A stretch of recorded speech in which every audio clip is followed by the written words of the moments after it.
নবায়ন করে থাকি।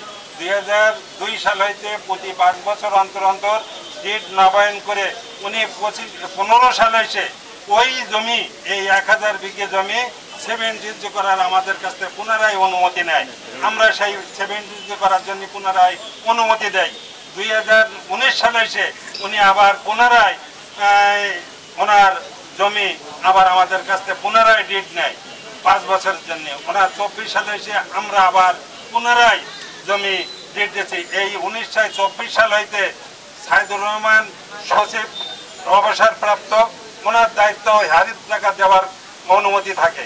এই হারিত টাকা নিয়ে অত্র এলাকার এই 300-400 জমির মালিক বিভিন্ন কায়দায় বিভিন্নভাবে ওনার কাছে যতটা হেনস্থ, হয়রানি, অপমান, অপদস্থ হবার মতন ওনারা এলাকাবাসী হয়েছে।